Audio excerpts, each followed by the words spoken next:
क्या किया है तोशाखाना में? क्या इमरान खान से पहले जो लोग आए थे, प्राइम मिनिस्टर या प्रेसिडेंट, उन लोगों ने कुछ नहीं लिया तोशाखाना से? उन लोगों ने गाड़ियां नहीं ली क्या तोशाखाना से? जबकि कानूनन वो गाड़ियां ले ही नहीं सकते। तो सिर्फ इमरान खान चोर है? मेरी नज़र में इमरान खान चोर नहीं है। मेरी नज़र में हाँ, बेवकूफ़ी हो गई होगी, गलती होती है, गलती किससे नहीं होती। इंशाअल्लाह ताला अब ये एक कुदरती निज़ाम है। अगर सैलाब आ रहा है या पानी आ रहा है, आप उसका रास्ता रोकोगे तो फिर दूसरी जगहों को डुबाएगा। अब जो ये 2-2.5 करोड़ नौजवान नए वोट आए,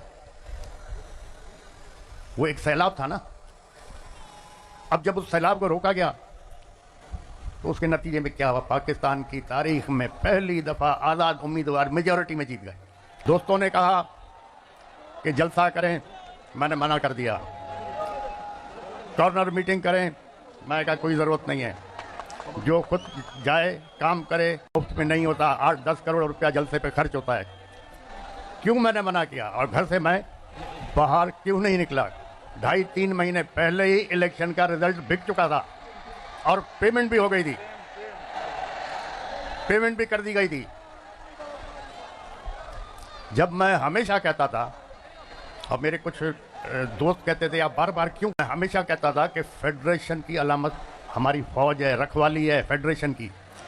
इस इलेक्शन ने प्रूव कर दिया, कोई भी सियासी पार्टी, कोई भी सियासी लीडर अब नेशनल लेवल पे, कौमी लेवल पे कोई भी नहीं है, सब सूबे लेवल पे आ गए।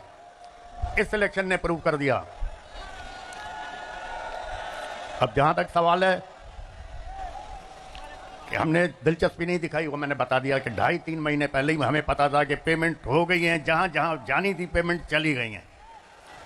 बाकी ये हमारा एक आईनी हक है कि हम एहतजाज करें, प्रोटेस्ट करें, लेकिन हमारा प्रोटेस्ट, एहतजाज जो इलेक्शन में डाका डाला गया है उसके खिलाफ है। बाकी फौज हमारी अपनी है, हम सोच भी नहीं सकते जो हमारी फेडरेशन को संभाल रही है उस फौज से हम दूर हो, हम ये सोच भी नहीं सकते हैं। बाकी सियासी इख्तलाफात होते रहते हैं और सियासत से मैं थोड़ा दूर इसलिए रहता हूं क्योंकि मैं हमेशा कहता हूं जो जितना अच्छा झूठ बोल सकेगा उतना अच्छा लीडर बन सकेगा। इसीलिए मैं ज़्यादातर दूर रहता हूं कि झूठ बोलना कम पड़े। बाकी जहां तक इलेक्शन का सवाल है, जो जीता है वो खुद परेशान है, सर पकड़ के बैठा हुआ है, और जो हारा है या हरवाया गया है वो सब हम रास्ते पे निकले हुए हैं। तो अब तो ये जो फैसला जो हमारे मुल्क के करते हैं, अब उनको सोचना पड़ेगा कि अब आपके पास कोई भी कौमी पार्टी या कोई भी कौमी लीडर नेशनल लेवल पे नहीं रहा। अभी जो इतनी बड़ी खरीदो फरोख्त हुई है इस इलेक्शन में, जनरल इलेक्शन में, तो कहाँ है ये इलेक्शन कमीशन, कहाँ सो रही है? इस पे भी तो कुछ बोले। इमरान खान को सब चोर कहते हैं, चलो ठीक है, चोर है ना। क्या किया है तोशाखाना में? क्या इमरान खान से पहले जो लोग आए थे, प्राइम मिनिस्टर या प्रेसिडेंट, उन लोगों ने कुछ नहीं लिया तोशाखाना से? उन लोगों ने गाड़ियां नहीं ली क्या तोशाखाना से? जबकि कानूनन वो गाड़ियां ले ही नहीं सकते। तो सिर्फ इमरान खान चोर है? मेरी नज़र में इमरान खान चोर नहीं है। मेरी नज़र में हाँ, बेवकूफ़ी हो गई होगी, गलती होती है, गलती किससे नहीं होती? गलती तो इंसान से होती है। अगर इमरान खान से गलती नहीं होती तो वो फरिश्ता होता। तो मेरी नज़र में इमरान खान चोर नहीं है। अगर इमरान खान चोर है तो फिर हम सभी चोर हैं। इंशाअल्लाह ताला अब ये एक कुदरती निज़ाम है। अगर सैलाब आ रहा है या पानी आ रहा है, आप उसका रास्ता रोकोगे तो फिर दूसरी जगहों को डुबाएगा। अब जो ये 2-2.5 करोड़ नौजवान नए वोट आए,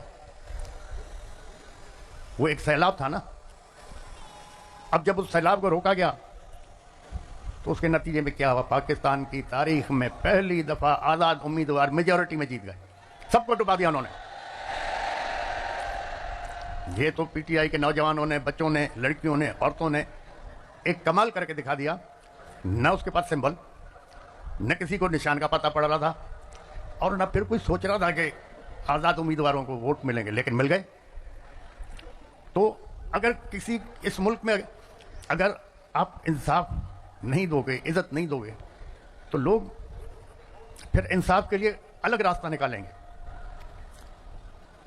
काफ़ी वक्त पहले अखबार पढ़ रहा था, तो उसमें लिखा हुआ था कि जनाब 2 या 3 आदमियों को फांसी की सज़ा हो गई। 8-10 साल केस उनका चलता रहा।